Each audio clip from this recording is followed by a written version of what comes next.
নমস্কার বন্ধুরা, welcome to my channel Medicare HD. আজ আমি আলোচনা করব সুইচ 100 mg সিরাপ সম্পর্কে।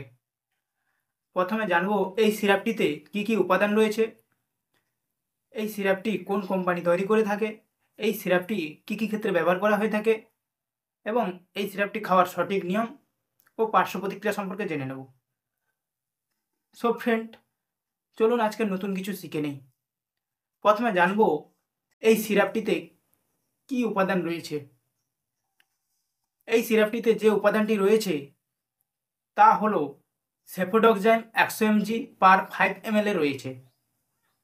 এইবার আমরা জানবো এই সিরাপটি কোন কোম্পানি তৈরি করে থাকে। এই সিরাপটি অ্যালকাম ল্যাবরেটরিজ লিমিটেডস কোম্পানি তৈরি করে থাকে। মার্কেটে এই সিরাপটি বিভিন্ন নামের বিভিন্ন কোম্পানির পাওয়া যায়, তবে সব কোম্পানির ওষুধেই এই উপাদানটি রয়েছে।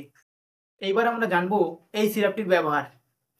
এই সিরাপটি একটি অ্যান্টিবায়োটিক মেডিসিন। এটি বিভিন্ন ব্যাকটেরিয়া সংক্রমণে ব্যবহৃত হয়।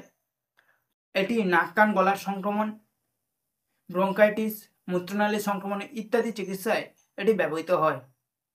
এইবার আমরা জানব এই ওষুধটি খাবার সঠিক নিয়ম। এই ওষুধটি 8 থেকে 10 বছরের বাচ্চাদের 5 ml করে দিনে 2 থেকে 3 বার খাওয়ার পর দেওয়া যেতে পারে। তবে ডাক্তারবাবুরা এটি বাচ্চার ওজন এবং কন্ডিশন অনুযায়ী ডোজ নির্ধারণ করে থাকে। তাই এই ওষুধটি খাওয়ানোর পূর্বে অবশ্যই আপনি আপনার ডাক্তারের সাথে পরামর্শ করে বাচ্চাদের খাওয়াবেন। এইবার আমরা জানবো এই ওষুধটি সেবনে কী কী পার্শ্ব প্রতিক্রিয়া রয়েছে। এই ওষুধটি সেবনে সাধারণ কিছু পার্শ্ব প্রতিক্রিয়া রয়েছে, যেমন গ্যাস, অম্বল, বুক জ্বালা, বমি ভাব, ডায়রিয়া, পেট ব্যথা, ফুসকুড়ি ইত্যাদি হতে পারে। এছাড়াও যদি অন্য কোনো সমস্যা হয়ে থাকে অবশ্যই আপনি আপনার ডাক্তারের সাথে পরামর্শ করে এই ওষুধটি সেবন করাবেন।